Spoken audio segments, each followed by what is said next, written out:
Hi, I'm Michael Dorr, Director of Communications, and I'm here talking with Dr. Terry Alban about some changes that are coming to FCPS in technology services, fiscal services, and human resources. Dr. Alban, thank you for joining me this morning.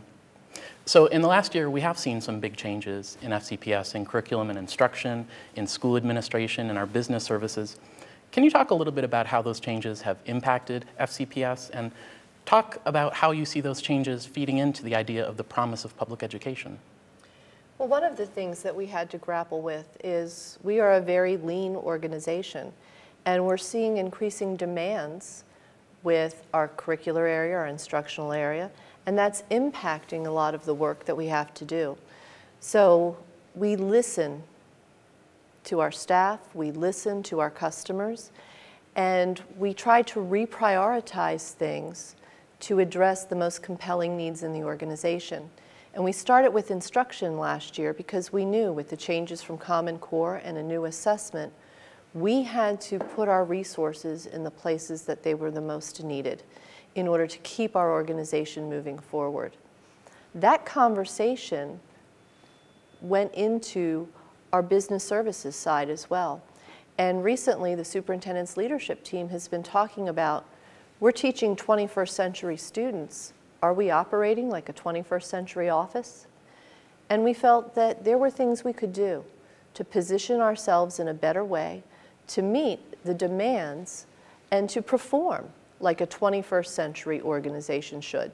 So talk to me about how the specific changes that are coming now to fiscal services, technology services, and human resources contribute to that idea of moving us forward, and what benefits do you think those changes will bring to FCPS? Well, one of the things that we talked about a lot as we began to talk about that 21st century organization was flexibility in how we deliver services, looking at more collaboration across groups, breaking down some of the silos within the organization, thinking about cross-functional teams. So as we look at some of the changes we're making, we're trying to put people in a place where they're going to interact with folks with a different skill set, with a different perspective. We think that's really going to enhance the way we deliver service to our schools and to our community.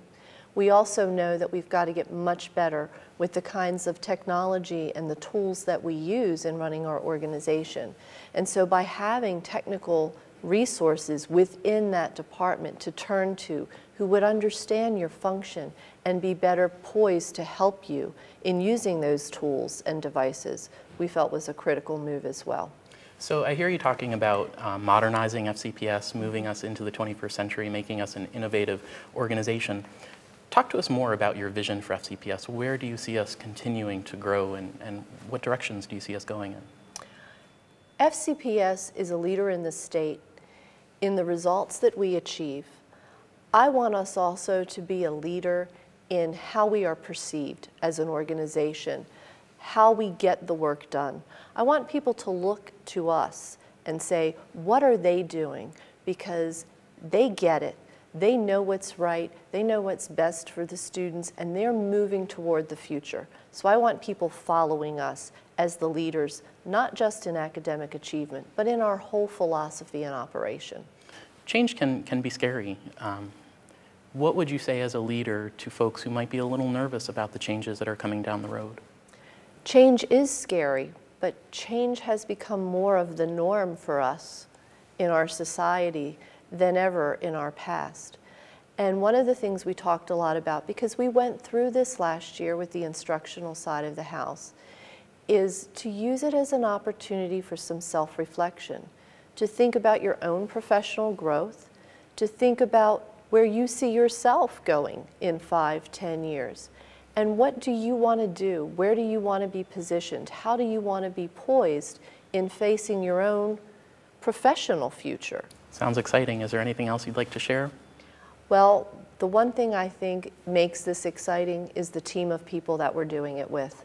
We have incredible staff here. We have people who are forward-thinking. And I've seen so much more cohesion and teamwork in the year that I've been working with this group of people that I am excited about the changes because we've got the right people taking us in the right direction. Dr. Terry Alban, thank you very much. My pleasure.